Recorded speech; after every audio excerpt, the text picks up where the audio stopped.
नमस्कार, आप देख रहे हैं आई इंडिया और मैं हूं पंकज सिंह दौर।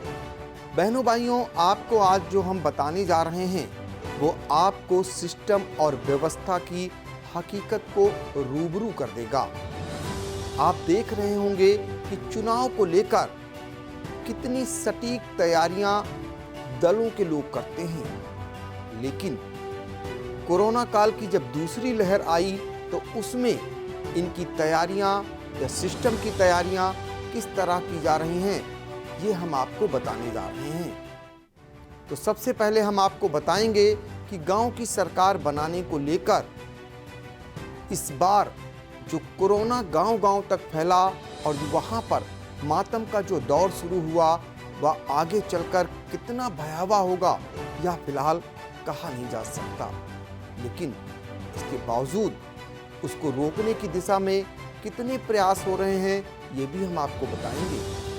देश के प्रधानमंत्री नरेंद्र मोदी गांव को बचाने के लिए एक अपील करते हैं, लेकिन उन्हीं की पार्टी की सरकार में चुनावी उत्सव मनाया जा रहा है और उसका खामियाजा गांव के लोग भुगत रहे हैं। तो मातम के बीच हो रहे चुनावी उत्सव में करुण रुदन की आवाजें भले ही सरकार तक न पहुंच पा रही हों, लेकिन आई इंडिया आपको जो जानकारी देने जा रहा है वह व्यवस्था और सिस्टम को खुद ब खुद उजागर कर देगा। पहले हम आपको यह बताने जा रहे हैं कि गांव की सरकार बनाने के लिए 30,68,912 मतदाता, जिला पंचायत सदस्य, प्रधान बीडीसी, ग्राम पंचायत सदस्य पदों के लिए 37,252 उम्मीदवारों के भाग्य का फैसला 29 अप्रैल को करेंगे। जिला पंचायत के 79 पदों पर 1089 उम्मीदवार हैं।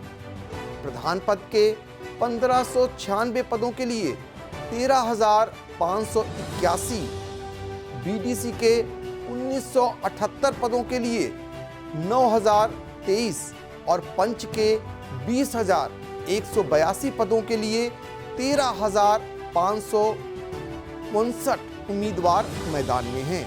इनकी कुल संख्या 37,252 है। अब जाहिर तौर पर पद पर काबिज होने के लिए इनके द्वारा कोविड गाइडलाइन का दूर दूर तक पालन नहीं किया गया होगा। इनका चुनाव संपन्न कराने के लिए सीतापुर के करीब 30,000 मतदान कार्मिक और सुरक्षा कर्मी लगे हैं। जाहिर तौर पर यह भी संक्रमित होने से नहीं बचे होंगे।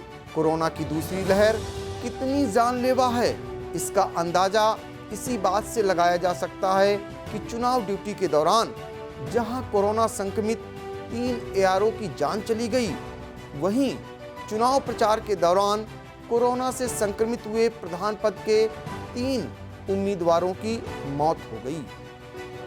यहां चुनाव को ही स्थगित करना पड़ रहा है।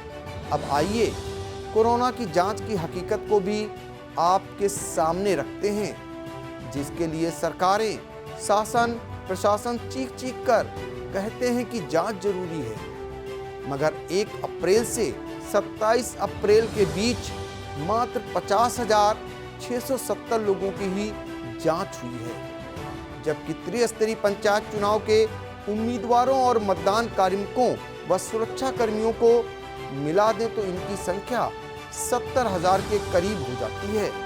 अभी तो मतदान एजेंट और मतगणना एजेंट को जोड़ा ही नहीं गया है। इसके अलावा इन प्रत्याशियों के संपर्क में लाखों लोग आए, उनकी जांच कौन करेगा, कब होगी, यह सरकार जाने।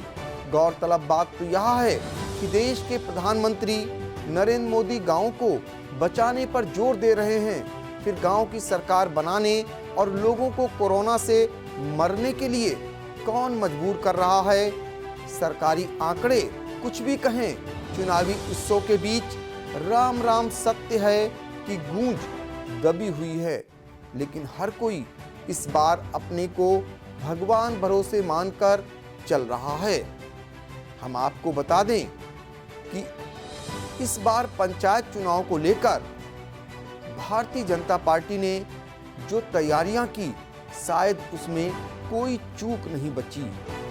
उन्हें कब किस दल से किस व्यक्ति को लेना है, कैसे उसको अपने पार्टी में शामिल करना है, कब उन्हें समर्थन देना है, कब उनकी सूची जारी करनी है, कब इसको लेकर बैठक करनी है, किन किन बड़े गांव में बैठकें आयोजित होनी हैं, जिले से लेकर प्रदेश स्तर के नेताओं को उसे संबोधित करना है, और फिर जो पार्टी विरोधी जिन्हें उन्होंने करार दिया उन्हें कब निष्कासित करना है। ये सब कुछ समय पर होता गया, लेकिन कोरोना को लेकर क्या तैयारियां हुई यह सबके सामने है। आज अस्पतालों में दवाएं नहीं है, ऑक्सीजन नहीं है, लोग तड़प रहे हैं, परेशान हैं। लोगों को कहीं से भी नहीं लग पा रहा है कि वो अगर अस्पताल जाएंगे तो उन्हें वहां पर देखा भी जाएगा। पहली बात तो अस्पताल में जाने के लिए उन्हें कितने पापड़ बेलने पड़ रहे हैं, यह सब कोई जान रहा है। लोग भयभीत हैं, लोग डरे हुए हैं, कोरोना का नाम सुनते ही भगवान भरोसे हो जा रहे हैं। लेकिन उसके बावजूद चुनावी उत्सव कहां ले जाकर छोड़ेगा यह फिलहाल कहा नहीं जा सकता। इतना तय है कि आने वाले समय में गांव में स्थितियां बहुत ही विस्फोटक होने वाली हैं। ये तो हाल अभी प्रचार का है। अभी 29 अप्रैल को मतदान होना है। 30 लाख से ज्यादा मतदाता सीतापुर में हैं। इनमें से अगर 60% लोगों ने भी मतदान किया तो आप अंदाजा लगा सकते हैं कि कितने लोग मतदान करने के लिए घरों से बाहर निकलेंगे। इसके बाद जब मतगणना होगी तो 4 दिन तक इस बार मतगणना चलनी है। उस समय क्या हालात बनेंगे आप सहज अंदाजा लगा सकते हैं। इसके बाद गांव की स्थिति क्या होगी। अभी तो हर सुख दुख पूछने के लिए पार्टी के प्रत्याशी दौड़ पड़ते थे, लेकिन इसके बाद क्या कोई उनका पुरसा हाल होगा कि कहां जाएंगे, कहां इलाज होगा, कितने लोग बीमार होंगे, ऊपर वाला ही जाने। नमस्कार।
खबर आपकी, नजर हमारी।